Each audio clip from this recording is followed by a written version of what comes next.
शाम का समय था। ऑफिस से घर आने के बाद पिता फिर से ऑफिस की फाइल्स में उलझा हुआ था। तभी उसका 8 साल का बेटा पास आया और बोला, पापा, क्या मैं आपसे कुछ पूछ सकता हूँ? हाँ, पूछो।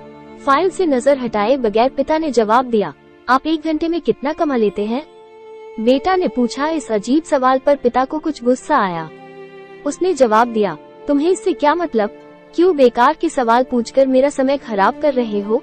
देखते नहीं, मैं काम में बिजी हूँ। पापा, मैं बस जानना चाहता हूँ, प्लीज बताइए ना, आप 1 घंटे में कितना कमा लेते हैं? बेटा जिद करने लगा। 500 रुपये, पिता ने जवाब दिया और काम में लग गया। ओह, बेटा सिर झुकाकर कुछ सोचने लगा, फिर सिर उठाकर बोला, पापा, आप मुझे 300 रुपये उधार दे सकते हैं? ये सुना था कि पिता का गुस्सा बढ़ गया।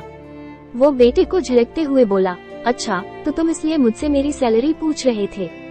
तुम्हें खिलौना या कोई फालतू सी चीज खरीदनी है? अब एक शब्द कहे बगैर सीधे अपने कमरे में जाओ और सो जाओ। मैं इतनी मेहनत से पैसे इसलिए नहीं कमाता कि तुम्हारी हर फालतू मांग पूरी कर सकूं। बेटे का चेहरा उतर गया। भारी कदमों से वो वहाँ से चला गया। पिता कुछ देर तक तो बेटे की बात पर नाराज रहा, फिर काम में लग गया। काम खत्म होने तक उसकी नाराजगी भी खत्म हो चुकी थी। अब उसे बेटे के प्रति अपने खुद के व्यवहार पर दुहक होने लगा। वो सोचने लगा कि हो सकता है बेटे को सच में किसी जरूरी चीज के लिए 300 रुपये की जरूरत हो। वो वैसे भी हर समय पैसे नहीं मांगता। वो बेटे के कमरे में गया। देखा, बेटा बिस्तर पर लेटा हुआ था। उसने पूछा, सो गए क्या? बेटा तुरंत उठकर बैठ गया और बोला, नहीं पापा, मैं जगा हुआ हूँ। बेटा, मैं काम की वजह से परेशान था और मेरा काम का गुस्सा तुम पर निकल गया। मुझे तुम पर गुस्सा नहीं करना चाहिए था।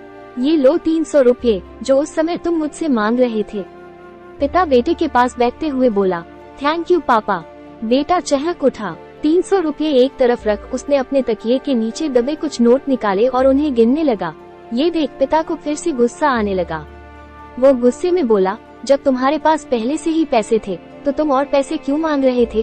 क्योंकि मेरे पास पूरे पैसे नहीं थे पापा, अब हैं। बेटे ने मासूमियत से जवाब दिया, पापा ये लीजिए 500 रुपये। क्या इससे मैं आपका 1 घंटा खरीद सकता हूँ? प्लीज कर आप घर जल्दी आ जाना, मैं आपके साथ डिनर करना चाहता हूँ। बेटे की बात सुनकर पिता अवाक रह गया।